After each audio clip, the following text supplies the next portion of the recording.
Hello and welcome back to Lingering Light. Today, we are not just looking at a book, we are breathing in an entire universe. We are standing on the precipice of a revelation that has the power to change how you perceive every single second of your remaining life.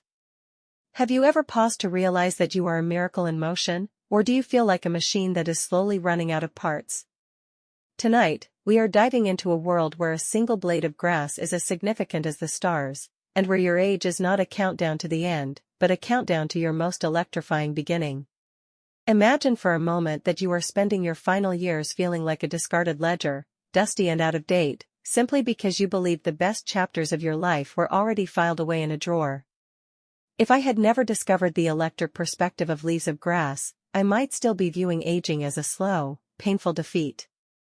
I might be missing the cosmic triumph happening in my own skin and under my own feet right now.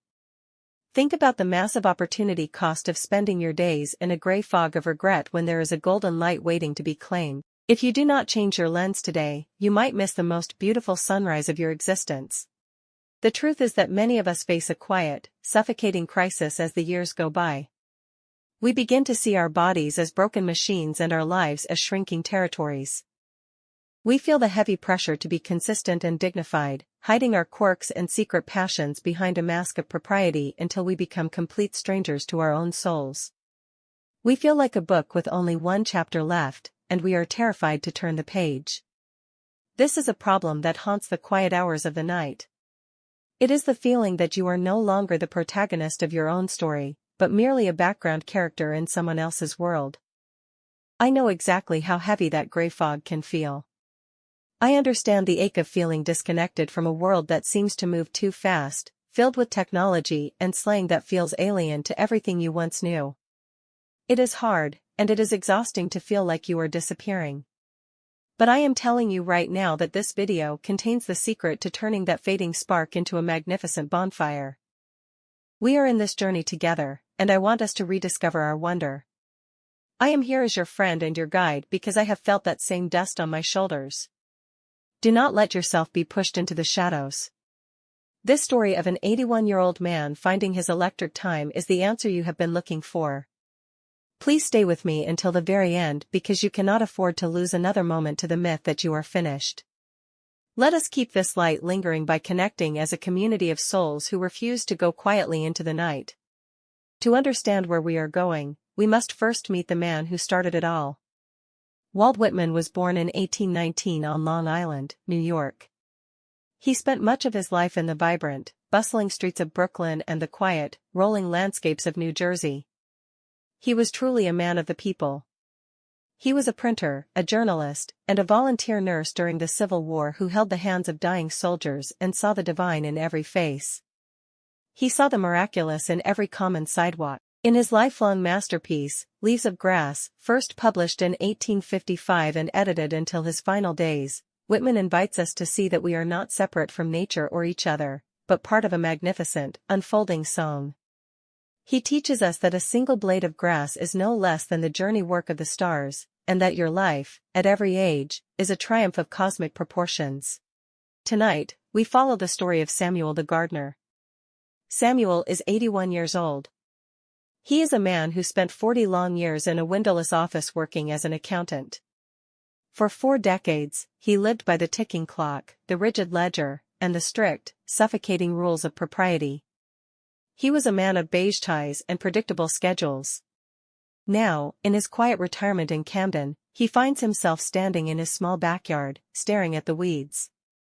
He feels a bit like a discarded ledger himself, dusty and out of date. But through the wild, exuberant verses of Whitman, Samuel is about to discover that his old age is actually his most electric time. He is about to learn that he isn't just a retired accountant. He is a part of the grass, the wind, and the eternal now. Let us look at the miracle of the mundane. Samuel stood in his garden with a pair of shears, gazing at a stubborn patch of crabgrass. For years, he had viewed gardening as a bitter battle between order and chaos. If it wasn't a rose or a perfectly manicured lawn, it was an enemy to be eradicated. He sensed that his own life had become a bit overgrown. His hair was thinning, his memory was sprouting gaps, and he felt as if he were losing his neat, professional edges. He felt diminished, like a person whose best pages had already been written and filed away in a dusty basement. He picked up a worn copy of Leaves of Grass and read the following words: "I believe a leaf of grass is no less than the journey work of the stars. And the narrowest hinge in my hand puts to scorn all machinery." Samuel looked at his own hand. He saw the age spots, the prominent veins, and the way his thumb joint creaked with every movement. He chuckled a bit dryly. "Well, Walt," he whispered, "I always thought this thumb was just a bit of arthritis, but you are telling me it is more sophisticated than a Swiss watch." He realized that he had spent 80 years looking for miracles in grand cathedrals and towering skyscrapers, while the real miracle was happening in his own skin and under his own feet. He learned that nothing is common. If a blade of grass is a star's journey work, then Samuel's 81 years were a galactic epic. He stopped trying to pull the weeds of his aging and started to wonder at the sheer complexity of just existing. He realized that the very things he tried to hide, the imperfections and the wildness, were the parts of him that were most alive. Then comes the song of myself. Whitman's most famous declaration is "I celebrate myself and sing myself." To Samuel, this initially sounded like pure vanity. As a man of his generation, he was taught to be humble, to stay in line, and to never draw too much attention to himself.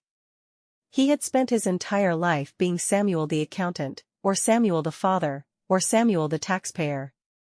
He had hidden his quirks, his secret poems, and his deep love for loud jazz behind a professional mask. He felt like a book with only one chapter. But Whitman argues that we are not just one thing. We are everyone we have ever been and everyone we have ever met. Whitman asks, do I contradict myself? Very well then, I contradict myself. I am large, I contain multitudes. Samuel laughed out loud at that thought. You have got that right, Walt, he said.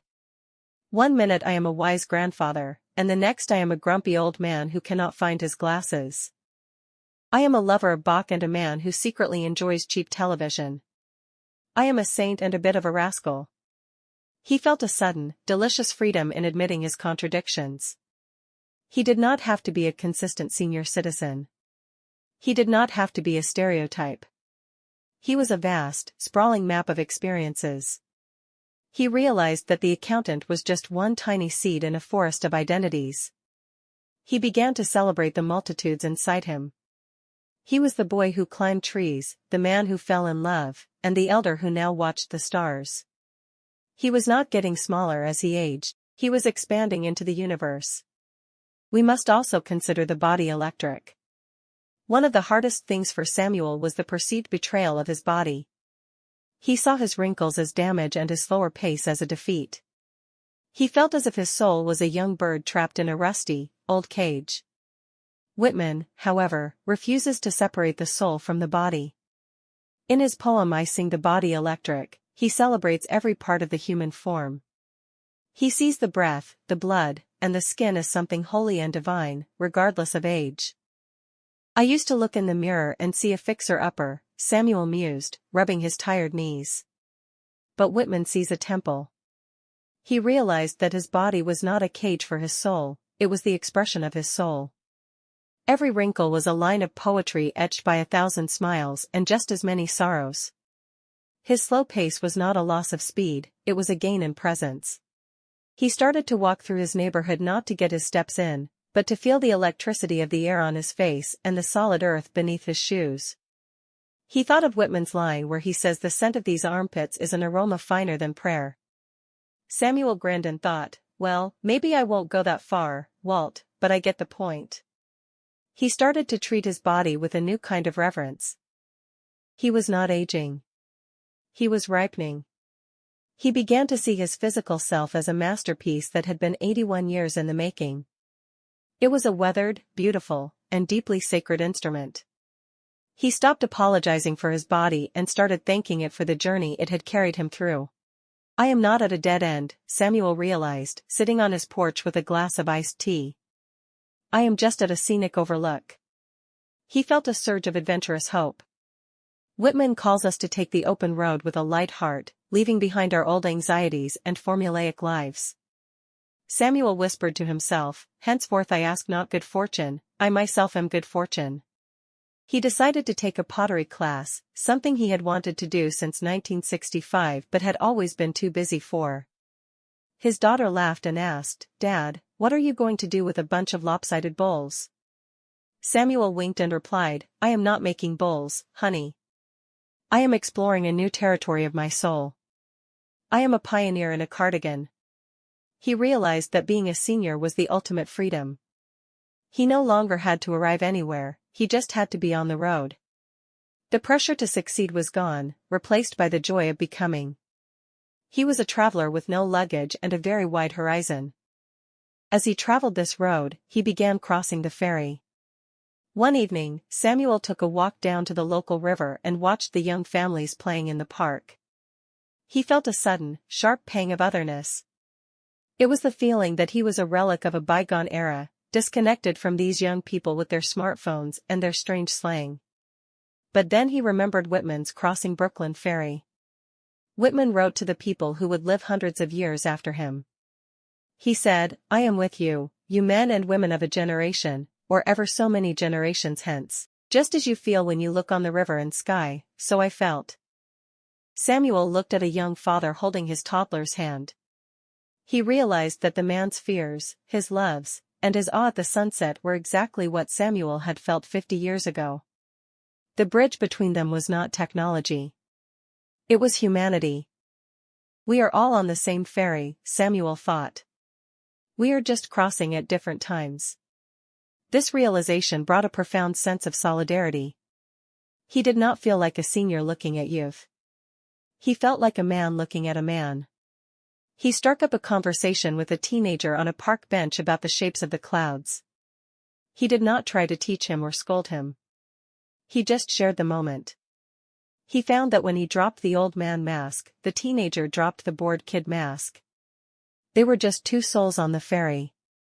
Samuel realized that his life was not a past that was disappearing. It was a present that he shared with everyone who had ever lived. He was part of the great weave of existence.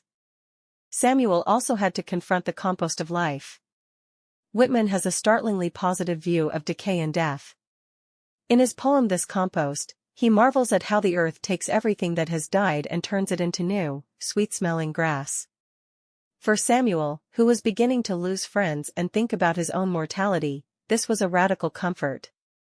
Whitman teaches that nothing in the universe is ever lost or wasted. Everything is just being recycled into a new form of life. I have been worried about leaving a void, Samuel mused. But Whitman says there are no voids. He thought about his late wife, Martha. He realized that her love, her laughter, and her spirit had not vanished. They were the compost of his current life. They were the reason he was kind to his neighbors. They were the reason he still planted marigolds every year. The smallest sprout shows there is really no death, Whitman wrote. Samuel felt a deep, warm sense of continuity. He stopped seeing the end as a dark curtain and started seeing it as a return. He was a part of a cycle that was infinitely older and wiser than his own fears. He felt like a leaf that had done its work and was now ready to become the soil for the next spring. I have had my summer, he thought with a peaceful smile. And what a summer it was. Now, I am just getting ready to help the next batch of roses. This did not feel like sadness. It felt like a profound contribution to the world. He was a part of the eternal green. In his final weeks of reading Whitman, Samuel felt a shift in his internal weather. The gray fog of retirement had lifted entirely, replaced by a golden glow of appreciation. He realized that his life was not a series of achievements or failures, but a series of present moments. He did not need to justify his 81 years to anyone. The fact that he had breathed, loved, and watched the grass grow was more than enough. I am an unretired human being, Samuel whispered to the evening sky. I am a celebrating human being. He felt a deep, warm sense of sovereignty. He looked at his small house and his quiet life and saw them as an absolute success. He was not a senior waiting for the end. He was a poet experiencing the climax of a long story. Whitman's final message to him was clear. Happiness is not in another place, but this place. It is not for another hour, but this hour. Samuel felt a magnificent yes vibrate through his tired bones. He had spent his life trying to get somewhere, only to find that he was already there. He was happy. He was whole.